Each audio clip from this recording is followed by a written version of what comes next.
Welcome to Hampton Road Sports Report. I'm your co-host Jason Gill, here with BJ Williams.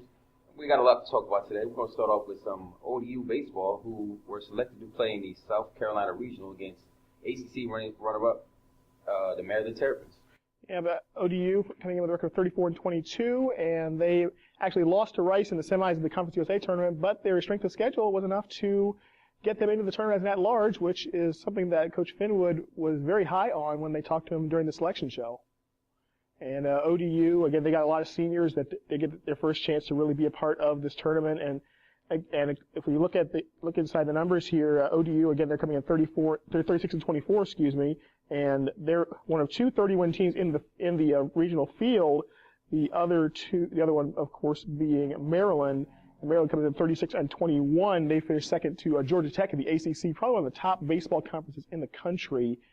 And those two will be opening the proceedings at 1 o'clock down there at Carolina Stadium in South Carolina. Yeah, no, this is the first time ODU made it to the regionals, I believe, since year 2000, so it's a big deal for them. Maryland's going to be a tough opponent. They're a very athletic team. They know how to pitch. They play good defense. They're very disciplined. So it's going to be a tough matchup for ODU, but you never know. If they can make a run, if they can keep their pitching the way they need to keep it and get some runs on the board early, they'll be good off. This will be the 19th meeting between Maryland and ODU.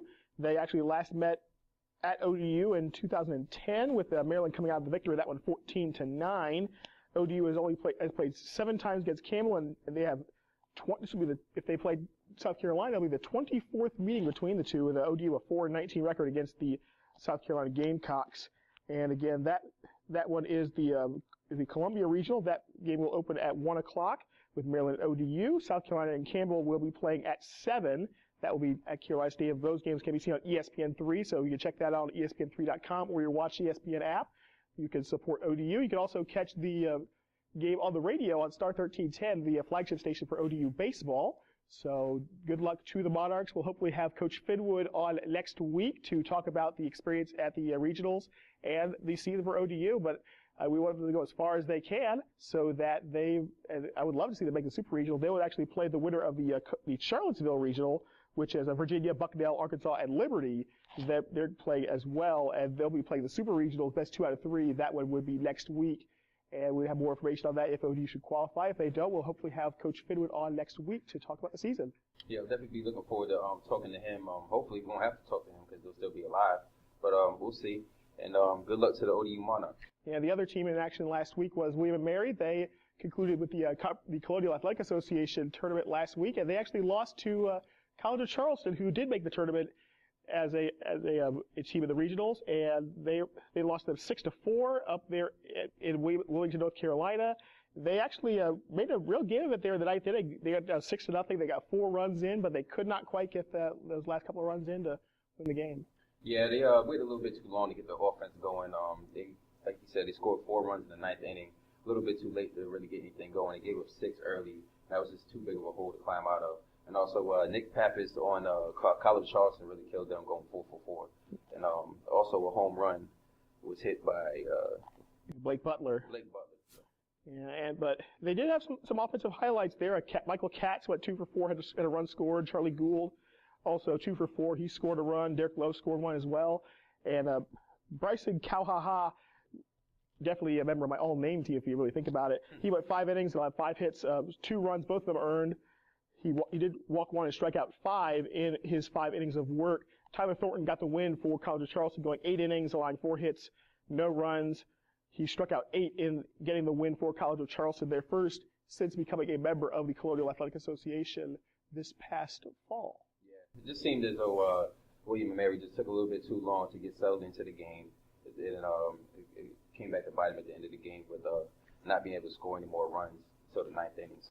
Yeah, Thornton really had his pitches working for them, and that really handcuffed William & Mary for much of the game. They got all of their runs off of Michael Hanslick there in the ninth inning. So really, again, it was just good pitching for College of Charleston. Carried the day for them. And the Cougars are actually, let's see if we take a look here.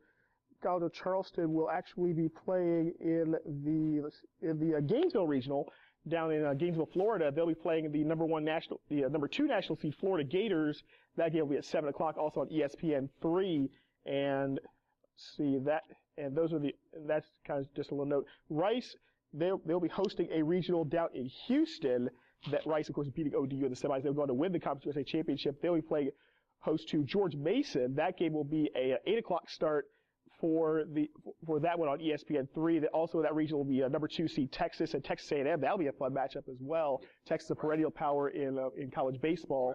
So that'll be a lot of good regionals to watch. Again, the winners of those regionals will play the best 2 out of 3 super regionals with the winners of those going to Omaha. That's really the goal for every team. I mean, Coach Finwood at length talked about that, wanting to get to Omaha and be able to make it to that College World Series. So that's strong pitching is what does it for you. And ODU lets you know how close they were. They beat Rice twice in the regular season. I believe they beat Virginia too. So yeah, beat number 1 Virginia. Team, and if they get together and get a good run going, you never know. Yeah, but Ryan Yarborough, number 1 pitcher for ODU, he's probably going to be the one getting the ball in their opening matchup down in Columbia against Maryland. So that'll be a very good matchup for them, and we'll look forward to following them all throughout the regional and hopefully the super regional and maybe in the College World Series as well. And we're going to take a quick time out, and when we come back, we'll be talking about setting things up for football as we're only a couple months away from the start of football season, and we'll talk a bit about the upcoming football schedules for some of the local teams. We talk here in just a minute. Back after this.